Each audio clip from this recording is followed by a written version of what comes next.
On Joseph K's 31st birthday, two men in coats and top hats come for him. K finds them to be ridiculous creatures, but goes with them. In the street, they take his arms in an unbreakable hold, and the three of them move as one. At a deserted square, K suddenly decides to resist, to force these warders to drag him. Then he sees Fräulein Bürstner, or someone who looks reasonably like Fräulein Bürstner, walk across the square.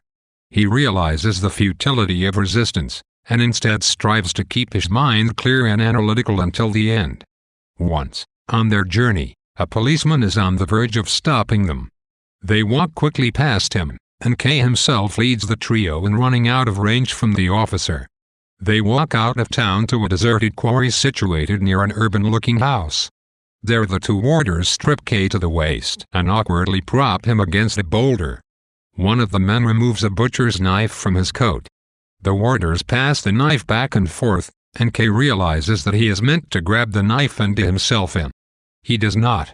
In the window of the house, in the distance, he sees a figure with outstretched arms at the window. He wonders feverishly who it could be, what it could represent. K makes a final gesture, raising his hand and extending his fingers toward the figure in the window. One warder holds K while the other stabs him in the heart. He sees them watching him, and makes a dying exclamation, like a dog. He said, "It was as if the shame of it must outlive him." Some novels seem to peter out in a trail of ellipses, most of their good ideas spent or their plots and subplots resolved.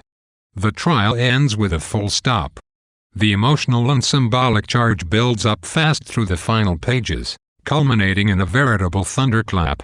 Yet, more than anywhere else in the book, excepting, perhaps, the end of Chapter 8, one feels acutely that this is an unfinished novel. What has K done since his meeting with the chaplain? We want desperately to know. Surely he has struggled, explored new avenues, considered leaving town. Was he already so resigned to this ridiculous fate in Chapter 9? How is it he comes to expect some sort of official visitor on his birthday? On a different note, the appearance of Fräulein Bürstner reminds us of how entirely unresolved the whole affair was left, way back in the first half of the book.